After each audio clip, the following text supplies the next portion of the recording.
Okay, so I so much like to see those blue patches on the map because it shows that Ukraine is capable to counterattack and even encircle the Russian army. It happened in Kindrativka, yes, I mentioned this village before in my videos, but here we see more details of the Ukrainian outstanding operation. With the forces of 225th Separate Ukrainian Motorized Brigade, Ukraine was capable to move forward and push Russians really hard, destroying 3 of the Russian battalions almost completely.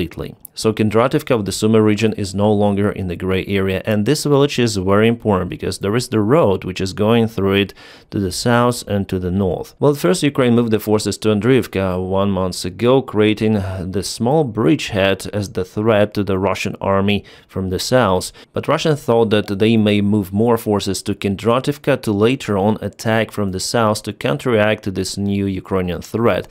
They didn't know that Ukraine was expecting this move and started a counterattack from 2 of the sides towards Kindrativka. There Ukrainians were capable to cut the Russian supplies, and 3 of the Russian brigades appear to be trapped in Kindrativka. I'm speaking about 155th infamous Russian brigade, the command of which was ambushed 1 month ago because of the Ukrainian strike on their headquarters in the Kursk region, where many of the Russian generals and colonels were captured. After that ambushment, Russia tried to arrange Akhmedov as the new commander of 155th, who has a very bad reputation, and Russian soldiers from that brigade, they refused to fight under his command, so it created a chaos inside brigade and also inside this patch of the front lines in Kindrativka. But not only 155th was present there, also we're speaking about 14th Separate Motorized Brigade and 13th Motorized Brigade of the Russian army. Yeah, they call motorized, but actually Russia rarely uses the infantry fighting vehicles or tanks in Sumy direction. Mostly they tell soldiers to walk or ride some of the motorcycles or drive all-terrain vehicles. It might take even several of the days for Russian soldiers to get to their positions. So by the time those reinforcements arrived to Kindrativka, Ukraine was waiting for this move, and Russian attempt to counteract this threat from Andriivka, it failed completely. Russian soldiers were encircled here for several weeks without any proper supplies, and our guys from 225th Brigade were waiting for a long time for Russian soldiers to be just demoralized, exhausted, and finally they jumped towards their positions. It happened in a matter of 3 days. Then our guys were really successful, also unaliving one of the commanders of the Russian battalions, of 14th Battalion, commander, colonel. He was KIA, he was presented actually there, which is outstanding. Usually the high-rank Russian officers stay behind the front lines, far behind, but here it was probably a very important case for them to be deployed personally to coordinate the efforts, but instead they were just trapped here. And Kindrativka operation is one of the most successful operations for the last few months of Ukrainian army on the front lines. It is outstanding, my friends. That's why I'm starting this video from those awesome news. I hope that the Ukrainian army will analyze this experience and use it next and next.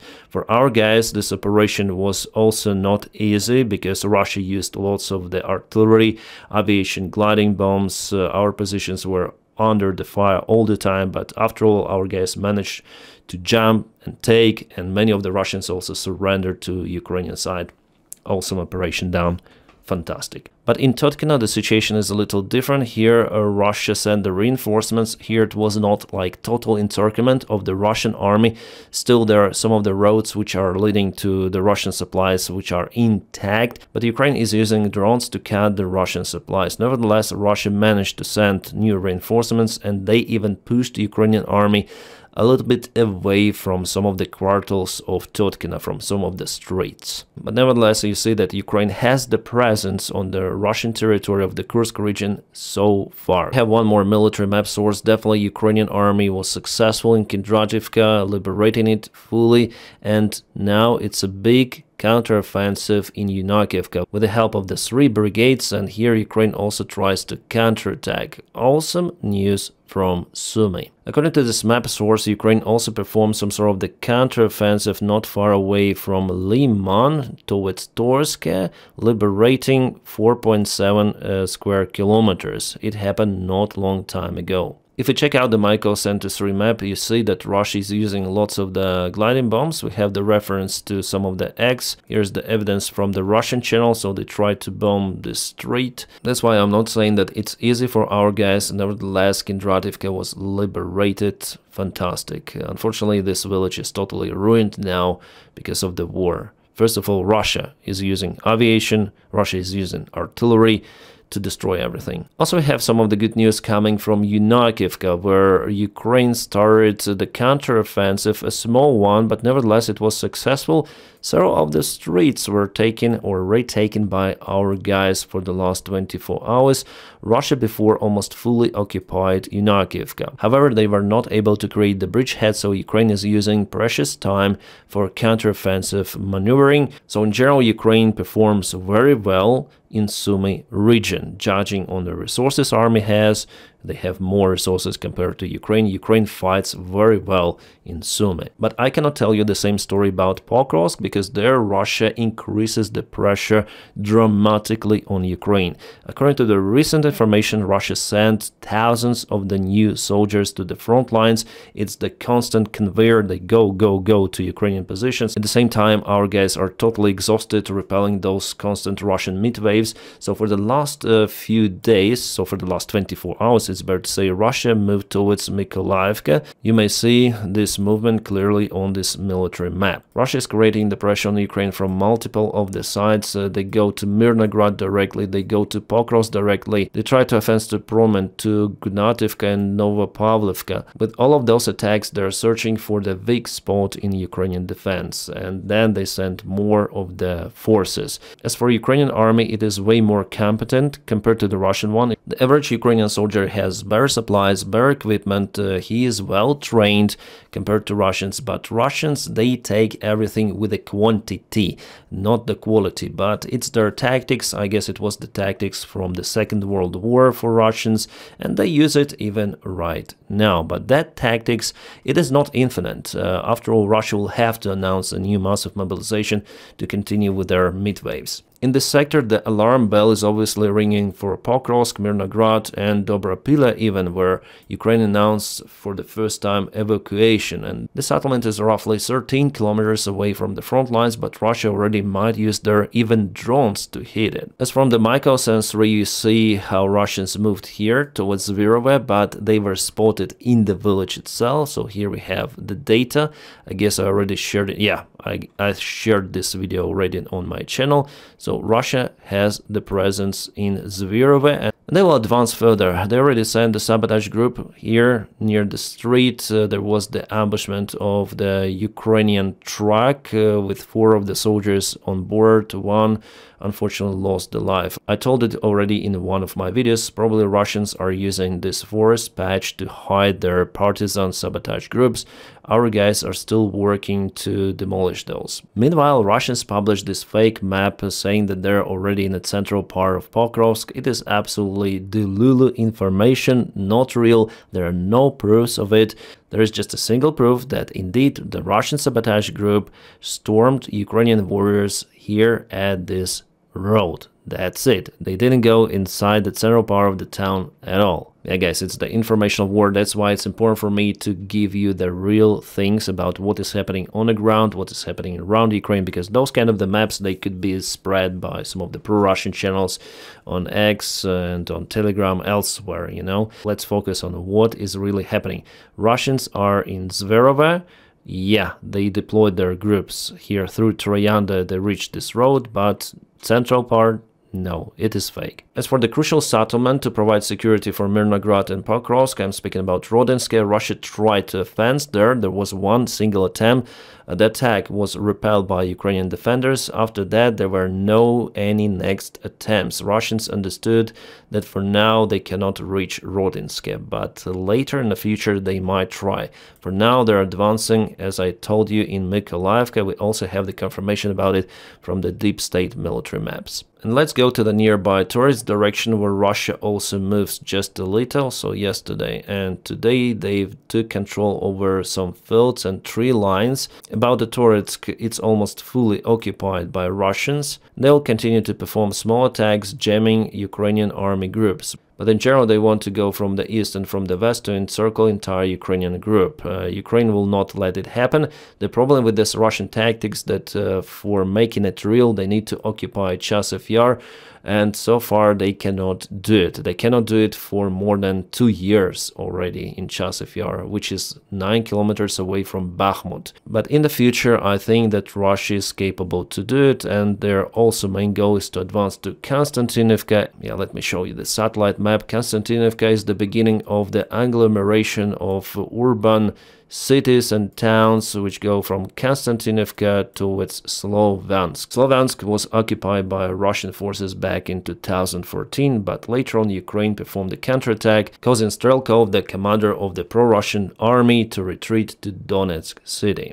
And guys, I'm also concerned about the Kupiansk city. For the last 24 hours, there was kind of a significant movement of the Russian army towards the northwest from the city.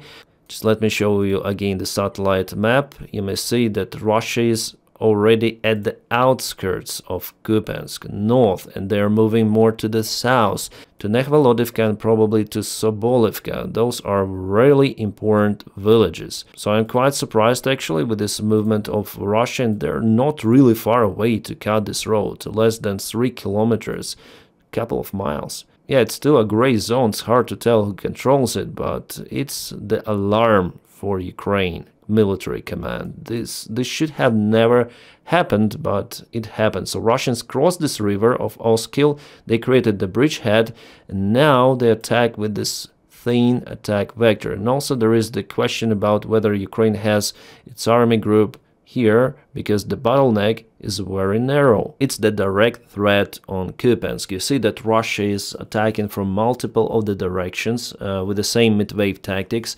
It means that they need more resources, I mean more military men. They don't have enough of those with just volunteer army. That's why they're changing their legislation again to announce mobilization. I'm sure about it that Russia will announce it.